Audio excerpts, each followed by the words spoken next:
د دهلمند ولایت مارجي ولسوالی کیسه روان دي. افغان ځواکونه څنګه محاصره دي؟ افغان ځواکونو څنګه پنجاب ته خپل زور ښکاره کړ؟ پنجابیان څنګه حیران پاتې شول؟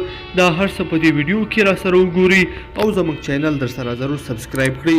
درنو لیدونکو السلام علیکم، وخت مو پخیر. افغان سرتیري وایي موږ څنګه پنجابیانو ته تسلیم شو. مارجي ولسوالۍ لا هم محاصره ده. د دهلمند ولایت و مارجي ولسوالۍ چې د دهلمند په لویدیځه څنډه کې پرته ده 15 کاله کېږي چې محاصره ده او هره ورځ او شپه وسلوال طالبان په یاده ولسوالۍ کې میش سرتیرو باندې مرګونې حملې کوي. د یادې ولسوالۍ امني قمندان عبدالکریم وایي په یاده ولسوالۍ کې څو مشخصې ساحې د افغان ځواکونو تر واک لاندې دي.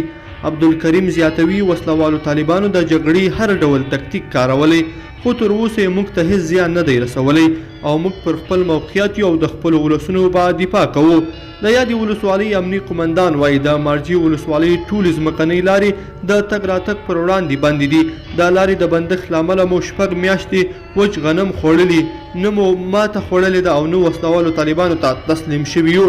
عبدالکریم وایي څو ورځې مخکې چې وسلوالو طالبانو پر دهلمند ولایت حمله وکړه او بالاخره یې سناسس شنې ساحې ونیولې، ځانونه یې د لښکرګاه څنډو ته نږدې کړل.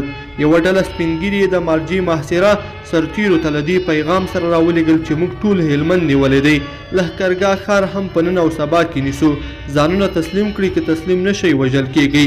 د یادې ولسوالۍ زړورو سرتیرو په ځواب کې سپین ږیرو ته وویلي چې ورشئ له کابل ادارې سره خبرې وکړئ چې ټول افغانستان ونیسئ، چې کابل مو نه وي نیولی او زموږ مشران موږ ته د تسلیمۍ امر نه وي کړی، هېڅکله به موږ د تسلیم نه شو. یادو سپین ږیرو ته یې ویلي چې تاسې خپل وجدان قاضي کړئ، موږ دې پنجابیانو ته څنګه تسلیم شو. د مارجي ولسوالۍ امني قمندان عبدالکریم وویل د پاکستان نږدې 100,000 پوځ د هند 3,000 عسکرو ته تسلیم شو، مګر زموږ 100 کسه ځوانان 4,000 جګړه مارانو ته نه تسلیمیږي. دا څه دي؟ دا زموږ د پوځ وړتیا او زړورتیا ده. عبدالکریم وایي که ټول هلمند د لښکرګاه په شمول ونیسي خو اجازه نه ورکوم چې د مارجي ولسوالۍ سقوط وکړي. لیدونکو په دې هیله چې دا د افغان سرتیرو دغه دردونکې کیسه به مو راسره تر پایه پورې لیدلې وي. په دې هیله چې دا ویډیو به مو خوښه شوي، که مو دا ویډیو خوښه شوي ویډیو لایک کړئ د سره او چینل سبسکرایب کړئ. تر بیا ښه وخت.